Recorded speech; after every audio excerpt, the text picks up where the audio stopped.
दृष्टि से दुर्योधन जैसे बलवान को अनीत से मारा है, तो अब दुर्योधन की तरफ से मैं लड़ूंगा। भगवान कन्हैया ने की, दाऊ भैया ने की एक बात मैं कहूं, क्या बता क्या है? अनीत, तब कही भैया तुम्हें अनीत आज दिखी है आज, और जब दुष्ट की अनीत मैंने रोजाना देखी है, तुम्हें तो आज भी मौका मिलो है बस। पर दाऊ भैया मैं एक बात पूछना चाहता हूं, तुमने एक शब्द कह दिया कि अनीत भैया, तो तुम जी बताओ, जा दिन भैया भीम को जहर खवा के और नदिया में बहाव गो, तादना नीत नहीं? पांचाली द्रौपदी सहित पांडवों को जुआ में हरा दिया गया, कपट के पांव से फेंके गए, बादना नीत नहीं? अरे द्रौपदी जैसी कुल वधु को वस्त्रहीन किया गया, बादना नीत नहीं? और सबसे बड़ी बात 16 वर्ष के अभिमन्यु को रण क्षेत्र में घेर के मार दिया, तादना नीत नहीं? तुमने अनीत आज ही देखी है, और मैंने न की अनीत रोज देखी है। सो भैया अनीत को बदलो है वो अनीत थे।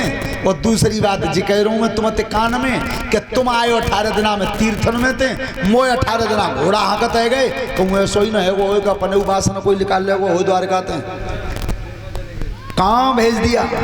कितनी चतुराई थी, कहने के बाबू लगे देख लो, मोए तो वही टाइम लगे हो जा रहे। बलराम क्रोध में कहते हुए चले।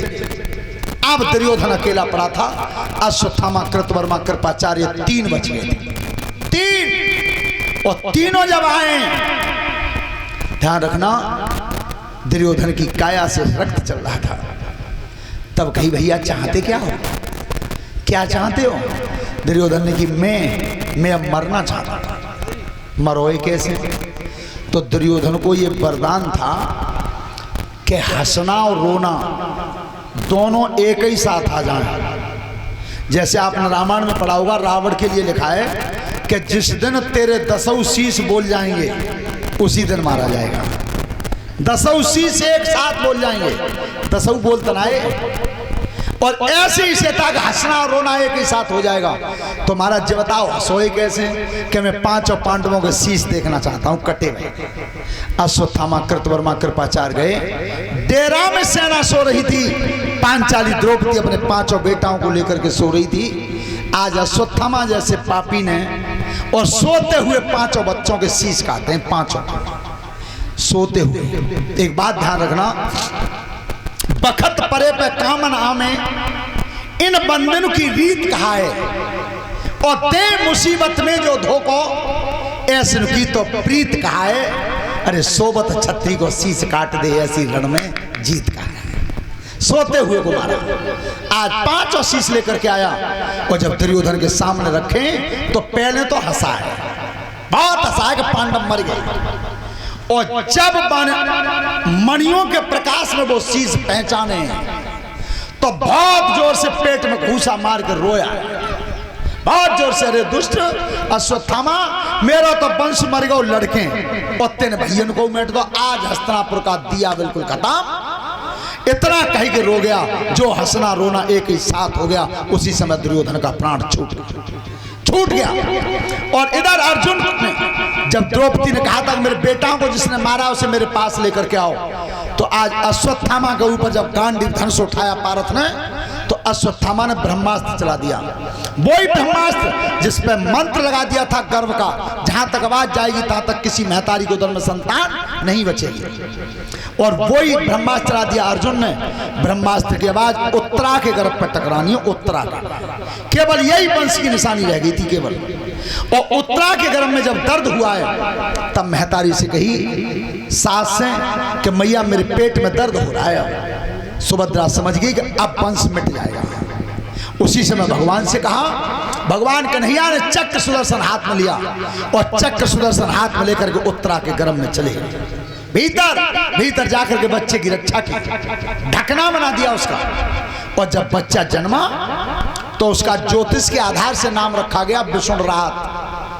और वही लड़का जब पैदा हुआ और कृष्ण की गोद में दिया, तो भगवान की तरफ देख के विचार कर रहा है कि जे रूप महतारी के पेट में हो और बेही रूप बाहर है। सो कन्हैया ने कही कि बहन ये बच्चा मेरी परीक्षा कर रहा है, मेरा परीक्षण कर रहा है, तो मैंने अपनी तरफ से इस बच्चे का नाम परीक्षित रख दिया है। बोलिए परीक्षित महाराज की। परीक्षित महाराज इस राजगद्दी के मालिक बने। एक संत का श्राप लगा हुआ था, क्योंकि मरा हुआ सर्प गले में डाला।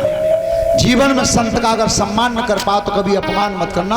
और जैसे ही वो सर्प डाला था समीग ऋषि के गले में, तो श्रृंगी ऋषि ने साप लगाया था कि महाराज परीक्षित, तुमने मेरे पिता का इतना बड़ा निरादर किया है, तो आज के 7वें दिन तुम्हें सर्प खा लेगा और तुम्हारी मृत्यु।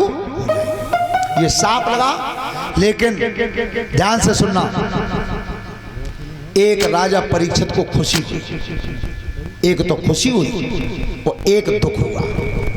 सांप लगने से दुख तो हुआ ही, पर एक खुशी भी हुई। खुशी कौन सी हुई?